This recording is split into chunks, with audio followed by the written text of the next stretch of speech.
can't handle this alone.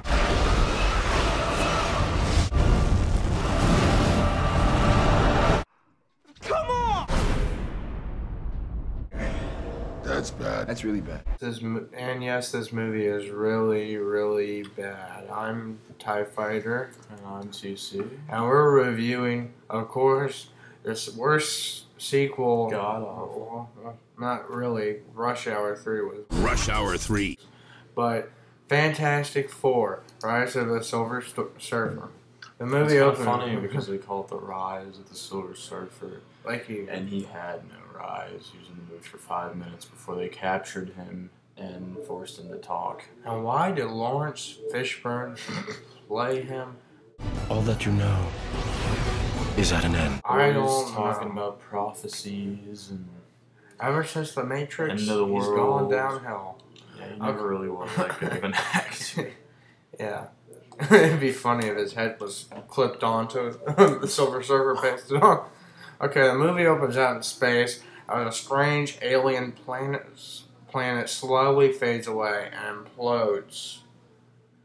And then this little blue guy leaves the planet from the destruction, and he comes to Earth and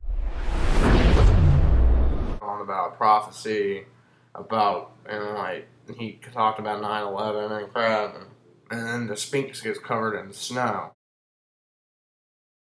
Okay? And then Always random natural catastrophes start to happen, and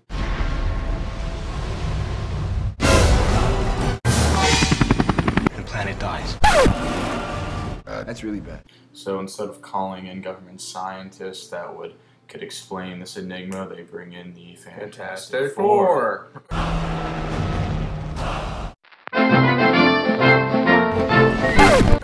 Which, in the meantime, they're preparing for the biggest wedding ever. And still they have no warrants for all the things they did in the last movie. Like It doesn't all matter. the streets. It doesn't matter because they're heroes. Merchandise has been sold. And these four scientists are at the top of their league. They're famous. Everybody likes the dude that combusts, which is However, kinda- he insisted on throwing Reed, Mr. Fantastic, a bachelor party. But he's opposed to the idea, of course, because he's a square and he's getting Jessica Alba. What more do you want? Until his brother-in-law blackmails him with the threat of telling Sue that Reed is spending more time researching than taking care of his planning. This is already. I don't even want to continue. Oh my This is god! not a Isn't superhero movie. Seriously, This is during soap opera. during the wedding, doesn't the woman do most of the planning? Really? I mean, pretty much like all I'd say is like, this is how much we need to get wasted. Okay, so Anyway, so he doesn't even care about the wedding. Even though it's Jessica Alba, I'm sure anybody would be like, "Fuck my work." he takes him to the nightclub, has a little bachelor party, and Jessica Alba mysteriously shows up, and then she's upset for 2 minutes. Then she forgives him, of course, after he was dancing with another woman. And then a military force led by General Haggard. Anyway, what what the the whole hell? relationship bull that Well, nobody that doesn't really make any cares sense. Why about. did the general come there to go and say, "Hey, by the way, we need you to save the world, but let's first dance"? You could tell us. So then they go on, they have the little party, the little wedding, you know. Then all of a sudden, everything gets totaled by who more or who less than the Silver Surfer. And then meanwhile, on the other end of wherever this is, Victor Dr. Von Doom. is spawned from his icy. So Dr. Doom decides, from one evil villain to the next, he'll try to propose a deal for the this Silver Surfer, who is literally just like he was in the comic book. He's just a silver surfing person. And he flies up into space and he starts talking to the Milky Way. What the hell is that part about? Anyway, so it's like he says basically that join me. He or was whatever. He starts talking about how silver and pretty he was, and then they're all like, whatever. This is 10 minutes after this character is introduced, and this is about his rise. And then in 5 minutes, the military captures him.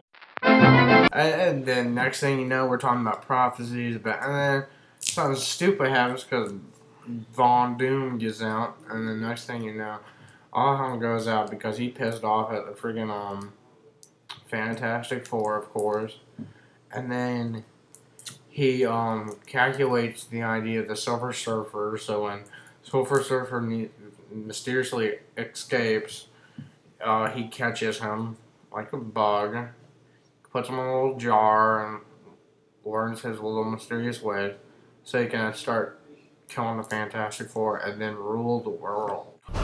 And then the Fantastic Four realizes just how good a person the Silver Surfer really is.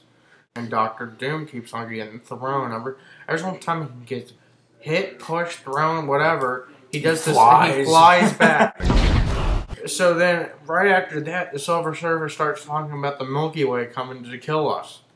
And then, so the cloud, this big, it's supposed to be a monster. No, I forgot the Galactus.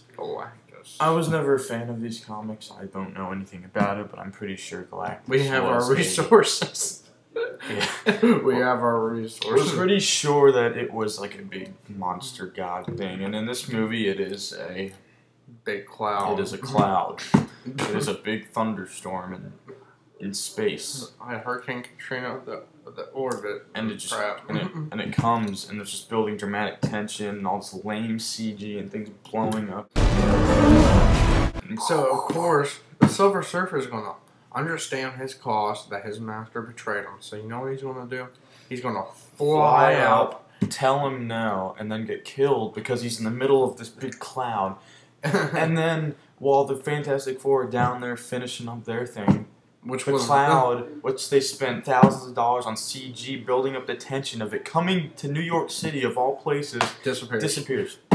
It doesn't say how. It doesn't say the Silver Surfer blew it up. It doesn't say that it changed its mind, had to change a heart and turned around. It just disappears. Stupid because throughout all the battle scenes, they still did the same thing they did in the first film. They gave you questions that nobody knows how to say except a bunch of chemists. I mean, a bunch of normal people going in the freaking movie. Look at the end of the first one. He's just like, E equals MC squared. Hey, what happens when metals rapidly cool after it's hot? I'm sitting there like, gee, I don't know. I don't come for a science lesson. I know, and then he's going to start talking about gravitational pull on the moon. Stupid. And the cloud comes disappeared. They just forgot. I usually think the writers just forgot about it. When they were done the movie, they said, "Oh yeah, we didn't get to finish the cloud thing.